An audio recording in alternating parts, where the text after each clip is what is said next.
Hey stars, it's me, Star the Star.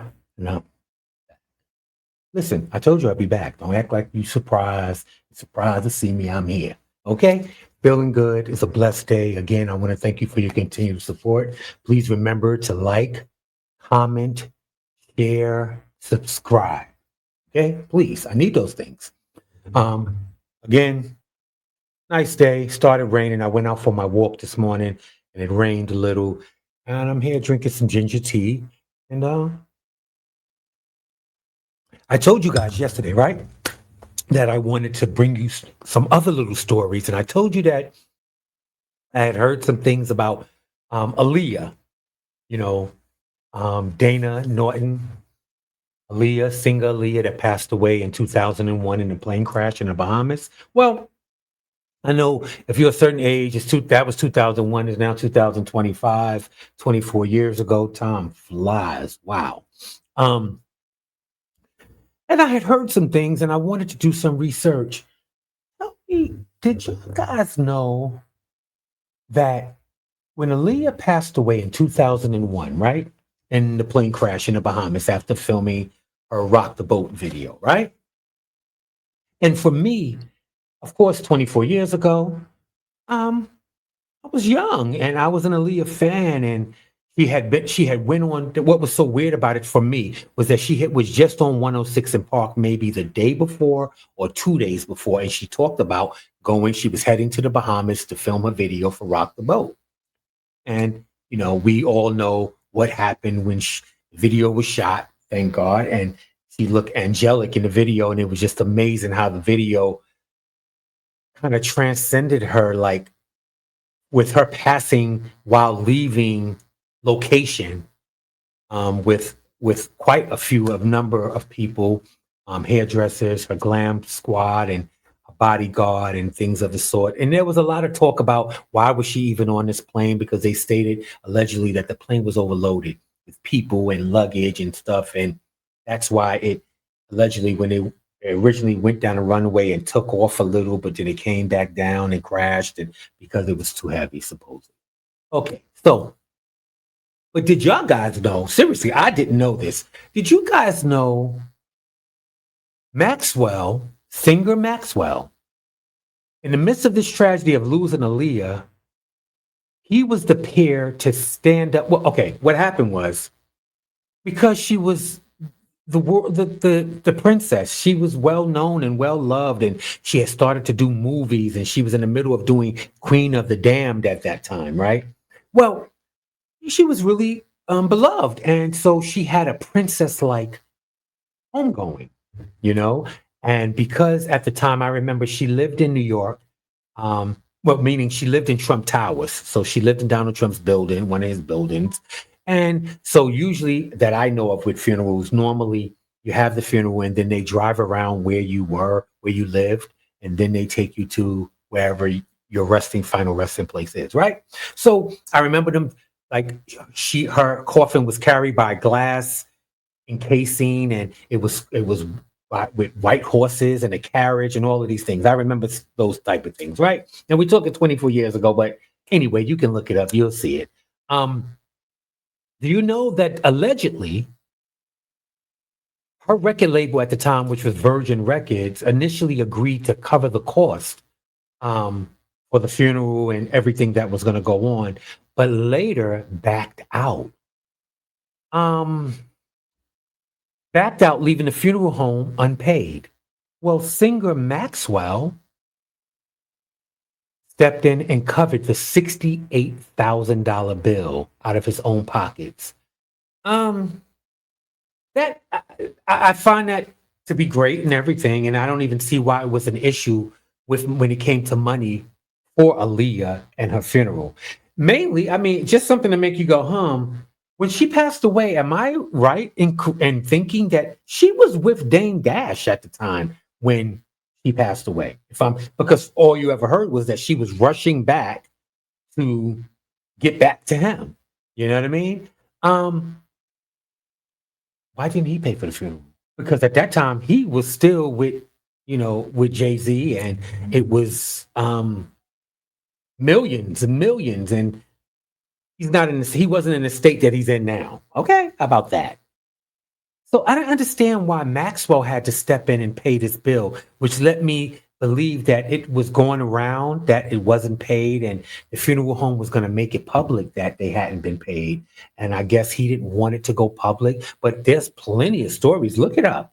Um, I didn't even know that it exists. Okay. They says Maxwell is the R&B singer who paid for Aaliyah's funeral expenses after her tragic plane crash death in 2001. Although her record label Virgin Records initially agreed to cover the costs for the funeral, they later backed out, leaving the funeral home unpaid. Maxwell stepped in to cover the $68,000 bill out of his own pockets, demonstrating his respect for the late singer. Just thought it was something that you would know. I had no idea. I didn't even know there was an issue to pay for her funeral. I mean, and back in 2001, money was you don't understand. I was affiliated with the industry at those times from 1995 to pretty much 2001, and money was flowing through the industry. Okay. They would have big budgets for styling. They had big budgets. The multi-million dollar videos were happening. And I just didn't know that there was a problem with the money. And also, please send me comments and correct me if I'm wrong.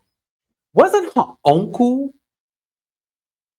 at the time the head of some record label that she was affiliated with?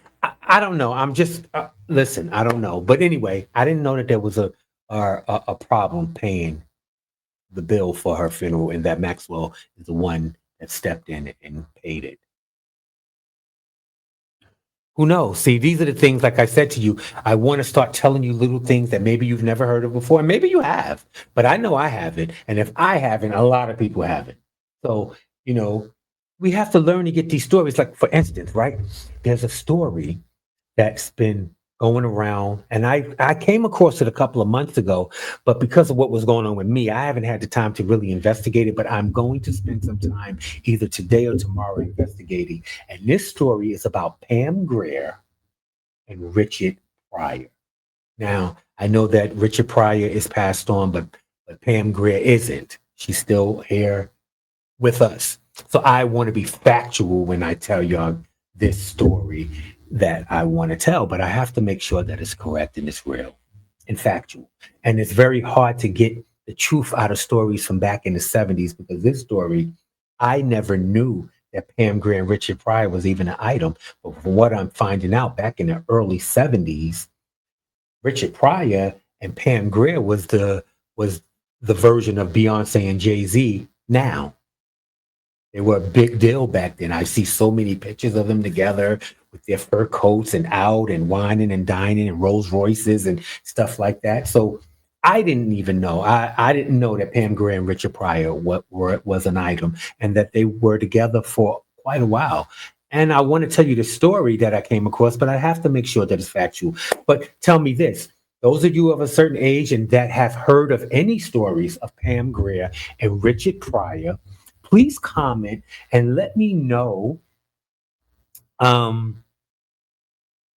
if I'm on the right track. That's what I'm trying to find out. I'm trying to find, because it's very hard to investigate stuff back then, because remember, there was no social media. They don't have, people weren't writing things in newspapers and magazines. We're talking about the early 70s. I mean, 70, 71, 72. So anybody that's aware of any stories of Pam Grier and Richard Pryor, please in your comment, please let me know and give me a little synopsis of what that story is. So that way I'll know if it's the same story that I'm working on.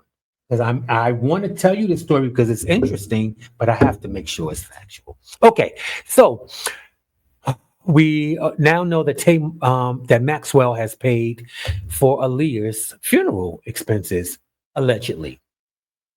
Well, let's talk about Tamar Braxton, okay? Now, I know that in the past 24 hours, apparently, Tamar Braxton has gone public, and her statement is, Tamar Braxton found in a pool of blood with fractured nose and missing teeth after mysterious near-death experience.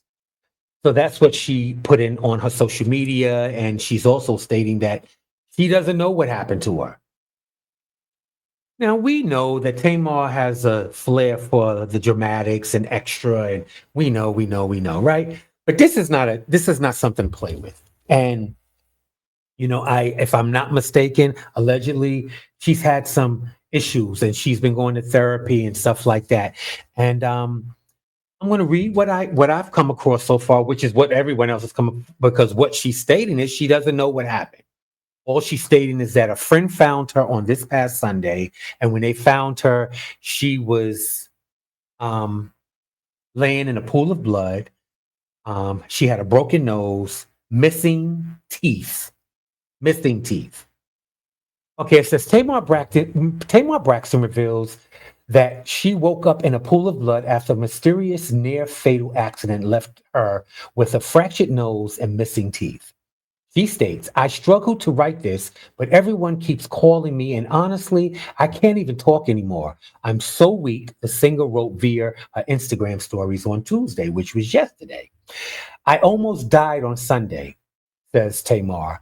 I was found in a pool of blood from one of my friends with a face injury. As the day goes by, the worse it is. I fractured my nose, lost some teeth, and mobility. She's also stating that she doesn't know what happened to her, and she's not stating where this mysterious near-death experience occurred. Where did it happen? Where did it happen? So I'm going to, this is everywhere, but again, everyone's going to be reporting pretty much the same thing because she's not stating that she knows what happened to us. So there's really no story to tell. But as we are aware, this is Tamar. This was just taken of Tamar not long ago. And yeah, she's stating that on Sunday, a friend or friends found her face down in a pool of blood. She had a broken nose, some missing teeth. She had some mobility issues, and she claims to not know what happened. So I don't even know what to say about that. And that's why I said sometimes Tamar has a flair for the drama because sure, things can happen and accidents at home can definitely happen. And I don't know if I'm going to get into it again right now, but people that have known me for years know that I had a major accident at home, maybe, oh wow, maybe 10 years ago, right? And until I researched accidents at home, so many accidents happen at home where people are unalive by falling down the stairs, but they're the only ones home, or freak accidents and things happen to people. Freak accidents happen at home a lot. People just don't talk about it. Um, so this could be that. I'm not saying it is. I'm just stating since she's not being very clear about what really happened, we don't know, which makes us all kind of draw our own conclusions. But that's not what I want to do, and I'm not going to do that. Tamar Braxton, who's 48 years old, um, he states, the way I look at life now is totally different. As my health is on the mend, my mental journey begins. Pray for me for real. I don't even know what happened to me. Um, I don't know what to say about it. That's all we can say is that she was found on Sunday by a friend or friends, allegedly, laying in a pool of blood with a broken nose, missing teeth, mobility issues, and unable to tell you what happened to her. Again, she also states she didn't say if this happened at home, at a hotel. She's not stating where she was found and where this happened at. So until Tamar is willing to let the cat out the bag, or someone's willing to pay enough for that interview, I said it. Because I'll be honest with you, it would clear up a lot. Okay, so you were found, even if you don't know exactly what happened, you have to have a point of what you remember the night before. What was the last thing you remembered? Okay, fine. Also, it would be nice for you to say, well, I'm on tour or I was away. It happened at a hotel or it happened at home. There's things you can fill in, but you're not. So you're keeping everything mysterious. And that's what's kind of whack right now, to be real honest with you. Why even tell us about it? If this is all you're gonna say. And like I heard a comedian say on TV a few months ago, all these people claiming, please pray for me. First of all, you don't want everybody praying for you. That's one. Two, we kind of need to know what we're praying for. I mean, maybe it's being a little nosy. Okay, whatever. Can we know what we're praying for? I know we're praying for your healing. We're praying for your mental journey. But hello, you're asking for prayers. We asking for the story. We asking for the truth. Anywho, there go Tamar. We'll find out soon enough, I'm sure. I'm sure, because there's no way she can just put out this tidbit and now it's going to be dismissed and no one's going to remember it. She's going to have to tell whatever, something happened. Okay, so let's get to this story. Did you guys hear? Let me pull this up for you guys so you know what I'm talking about. Did you guys hear about the man, okay, who ran over pregnant ex-girlfriend with his Ford F-150 and then blows her away with a 40 caliber pistol and a hail of 21 bullets? Did you hear about this? Okay, well, we're going to talk about it. This happened in Missouri. Okay, so let me get out of this and I can tell you what I do know. It says a Missouri man is accused of running over his pregnant ex-girlfriend and gunning her down last week, blasting more than 20 rounds at the woman, allegedly reloading at one point after running out of bullets, following a recent breakup, the police states. Ariel Dawkins of Blue Springs, Missouri, is charged with first-degree murder for the shooting unaliving a 42-year-old Brazen Kane last Wednesday in the 4,000 block of Murrow Avenue, according to the Kansas City Police Department. Well, apparently, from what I'm seeing, they recently broke up, but she's with child. It says Dawkins, RL, the man, probable cause statement details how he fired off 21 rounds from a 40 caliber pistol while taking Kane's life. Yeah, that's what they're saying. They're not even getting into it more. Apparently, they had a breakup. Apparently, she was pregnant, and I don't know what the situation was, but this man ran over her with the Ford F-150 truck, then got out, shot at her or shot her, allegedly, 21 times, and reloaded his pistol. You gonna tell me mental illness ain't real? Oh, it's real. It's definitely real. Like I said yesterday, sometimes you can be sleeping with the enemy and not even knowing. Okay, neighbors and acquaintances of her spoke with cops and allegedly blamed Dawkins for the killing. One person allegedly caught him in a cell phone video running over Kane and shooting her as she lay in the yard. Okay? Victim recently broke up with Ariel, and she was pregnant with Ariel's child. The statement says, noting how Dawkins allegedly confessed to an old high school friend of his who gives, I guess it's his barber. They're saying some old high school friend that gives him haircuts. During the phone call, Dawkins confessed to him that he had struck Kane with his vehicle before shooting her. Video footage obtained by Kansas City police shows Dawkins getting out of the driver's seat of his F-150 as the vehicle starts rolling backwards.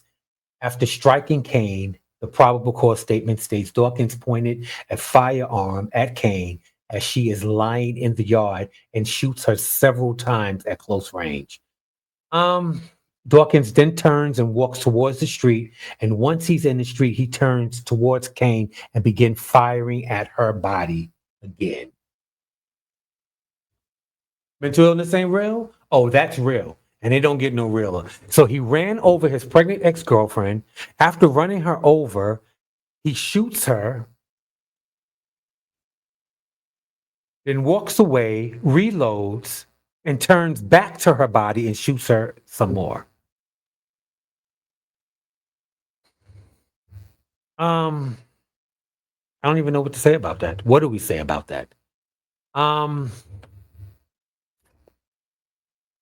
they say that Dawkins is now being held without bond at Greene County's jail. Listen, I don't know. I'm hoping we hear a little more about this because I would like to know what pushed him into such a rage where him knowing that he is an ex-girlfriend, so I'm assuming allegedly that he once loved her. He was carrying his child, so she was pregnant. They did not say how far gone she was. Was she big? Was she showing? Or was she, well, whatever it was, she had just broke up with him. And I guess, when that goes, it's I'll raise them myself. I'll raise the child myself, right? And yeah, diabolical. That's all I can say about it. Diabolical. Okay, so did you guys hear about the man who shot his wife 15 times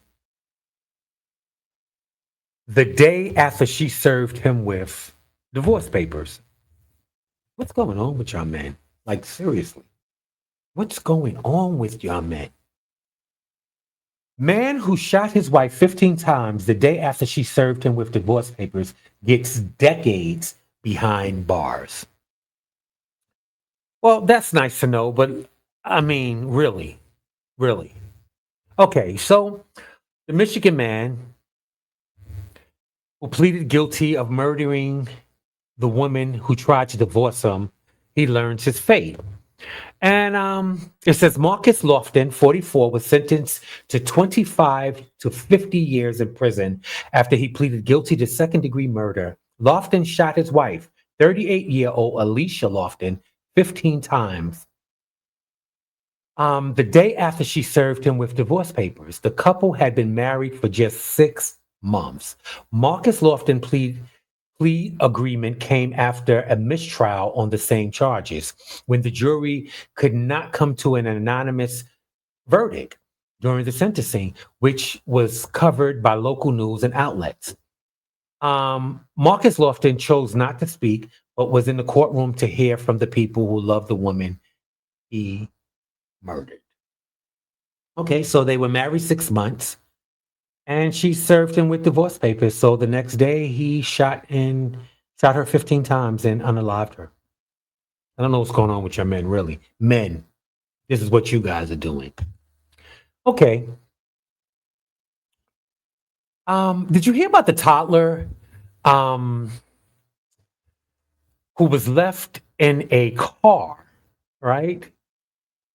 That reached up to 140 degrees Fahrenheit, of course, leading to a wrongful death lawsuit. Okay, so this is the story. A tragic incident of Ketoris KJ Starks, a 3-year-old little boy who passed away after being left in a hot car for 5 hours. The car's temperature reached 140 degrees Fahrenheit, leading to a wrongful death lawsuit filed by KJ's mother against multiple state workers and caregivers, including the driver, Kayla Stanford, who was contracted by the Alabama Department of Human Resources. The lawsuit alleges that Stanford failed to ensure KJ's safety as she was supposed to pick him up from daycare, but instead went grocery shopping and left him in the car. So the mom is suing the state because these were apparently state workers, allegedly, Alabama Department of Human Resources. We hear about this pretty often, though. I actually have watched some stories where parents have left their child in the car and this has happened. Meaning, I remember more than one story that normally the mom drops the kids off or something happened and the dad had to drop the kids off and he put the kid in the car seat behind him, but the kid was asleep, so no noise was being made. And as he's doing his regular drive to work or to the train station or bus station, he parked his car and forgot that the child was in the car. And this has happened on numerous occasions. I've read more than one story where they actually forgot because it wasn't a normal occurrence. It wasn't an everyday thing. Regardless, a parent is a parent and a child is a child. I get it. But I have heard about this, but this doesn't seem to be that. And these seems to be state workers, and they were supposed to pick them up and drop the baby off at 3 years old somewhere, and somewhere along the line, they either left him in the car while they went food shopping or forgot he was in the car and never dropped him off. Whichever. Um, Unacceptable. Unacceptable. Now, I told you yesterday that I wasn't going to tell you a bunch of stories about planes. Because actually, yesterday I went to the ship's cruise lines and was getting on them a little bit. Well, you know that there's been issues with Boeing 747s and Boeing 400s. These are the planes that, since the new year of 2025, that have been giving these issues where engines have burst into flames and or fell off, or a flap fell off the plane, or something wasn't working. It's always the Boeing, right? Well, a Boeing 747 made an emergency landing after one of the engines caught fire shortly after takeoff. No injuries reported among the 450 passengers and crew. Now, this is two stories a day apart, allegedly, about these Boeing 747s. In a recent incident, a Boeing 747 operated from Indonesia experienced an engine fire shortly after takeoff in Indonesia en route to Saudi Arabia. What is wrong with me? Sorry. The pilot made the decision to return for an emergency landing after observing sparks and flames from one of the engines. The aircraft spent approximately 90 minutes in the air before safely landing back at the airport. Unfortunately, no injuries were reported among the 450 passengers, right?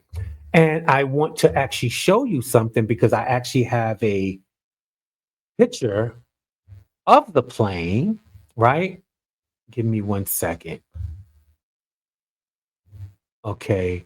A picture of the plane that engine was on fire.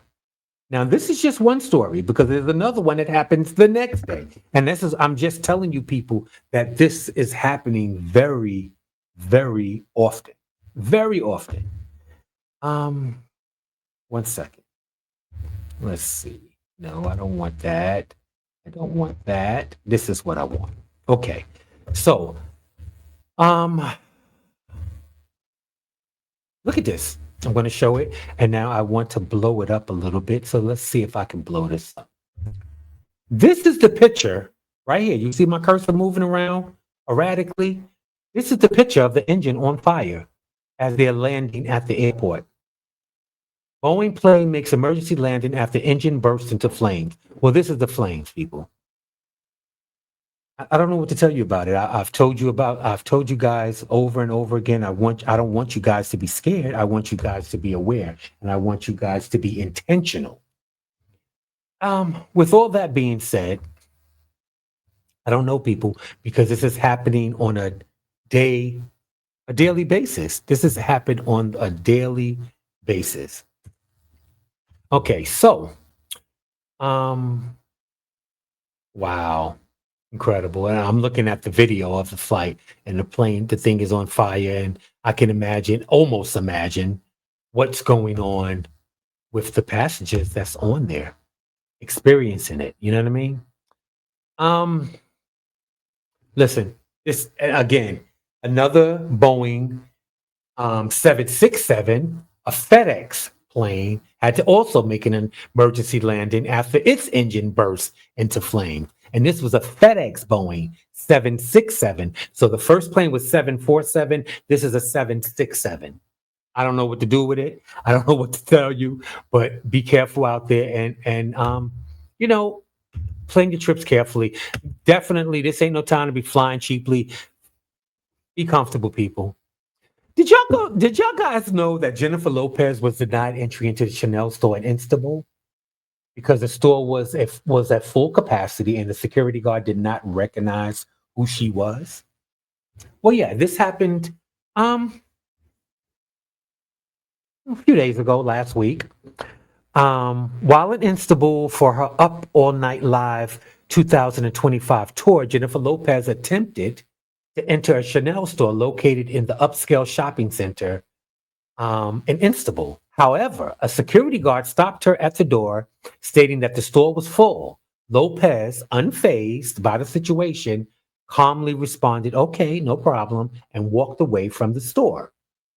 Well, a little while later, people online was like, "Did you know that that was Jennifer Lopez?" So somehow it got inside of the store where someone got into the store and was telling the salespeople, "Do y'all know that Jennifer Lopez was trying to get in and the security wouldn't let him in?" So it says, following the incident, the staff at the Chanel store reportedly realized their mistake, yeah, after someone told them, and later invited Lopez back to the store to go shopping. However, she declined the invitation, and she instead went shopping at Celine and some other high-end stores, but she refused to go back to the Chanel store even after they invited her and wanted to, I guess, bring her in through the back and all of these things.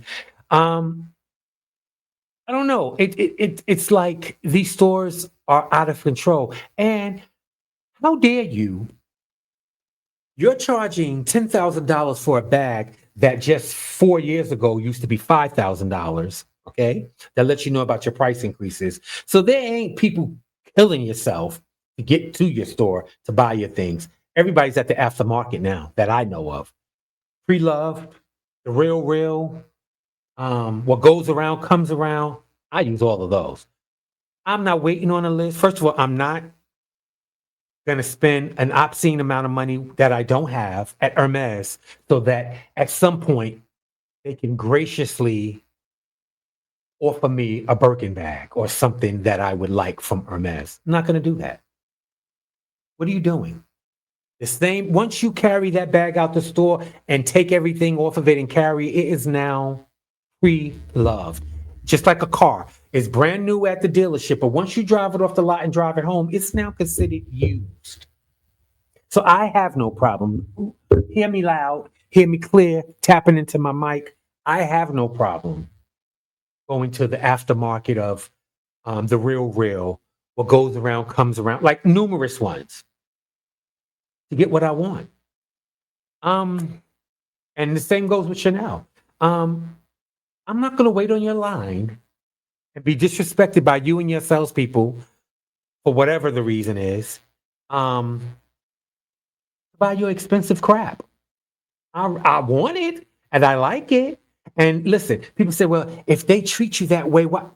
Listen, we wear a lot of labels. We like Timberland. I remember hearing back when I was in high school about Timberland and Tommy Hilfiger and Ralph Lauren making statements that they didn't want African American people in their clothing and stuff. And I'm sure a lot of you used to hear those stories. And I remember Timberland even stating that something about their boots allegedly weren't made for African Americans. Well, no, they were actually construction boots. Besides whatever, what they were just really good made, high quality construction boots.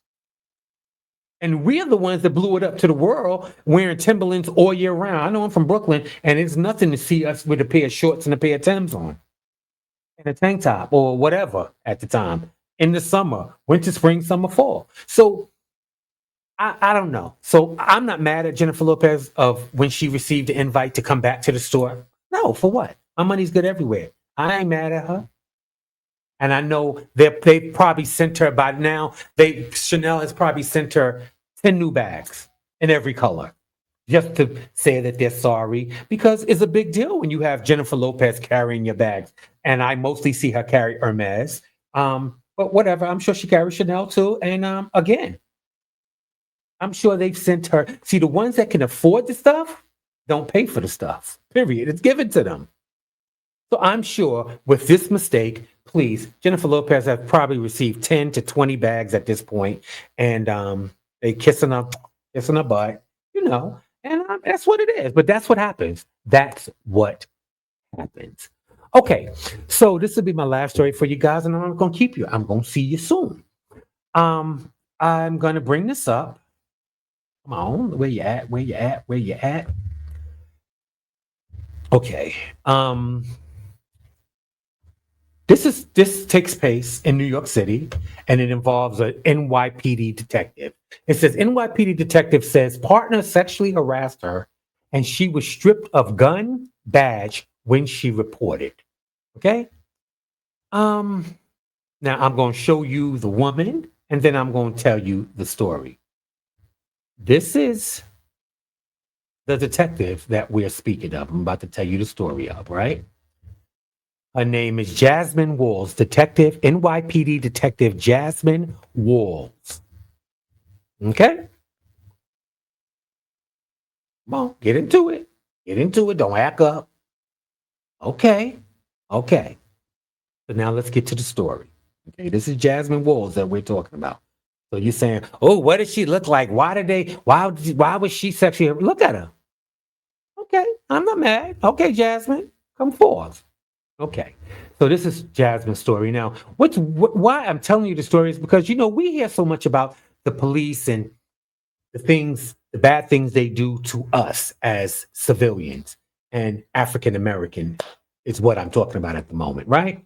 But there's a lot of stuff that goes on in the department behind the scenes, and they have this what they call it. I forgot what they call it. Something wall, the wall of silence that they all protect each other and they never tell on each other and this, that, and the third. Well, now you get to see that all officers are not bad. And what goes on the outside also goes on in the inside. Period. Okay.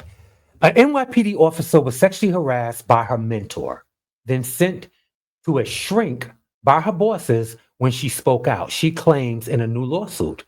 Brooklyn detective Jasmine Walls, 31, says she endured over a year of harassment and abuse from her partner, Detective Carlos Zambirno, who allegedly groped her, sent text messages to her stating that he's horny, and flashed explicit photos of himself to her. Um, She filed court papers on this past July 24th in Manhattan Supreme Court. When she alerted her bosses of the behavior, Walls told the Post she was smeared with rumors, referred to NYPD psychology services, and stripped of her gun, shield, and ID. I just never thought I would be the victim like this, Walls said. I expect that from someone on the streets, not somebody in blue. Well, guess what? Now you get to see your own people how we get to see them.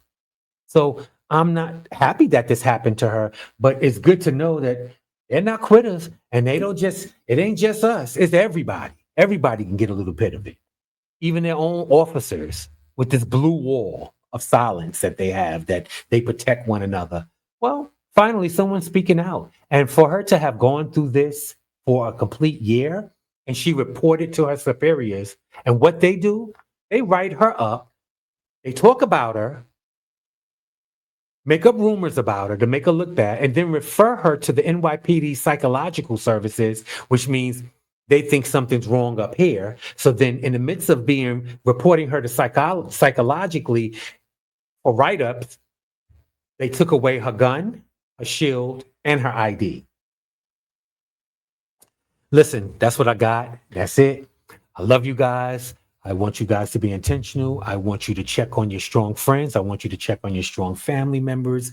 And listen, summer is almost over. If you haven't got a chance to get out there and do much, come on, enjoy some of these days, people. It's almost over. The kids will be back to school. We'll be putting on sweaters and things in no time. I love you guys. Have a great day. And until next time, peace.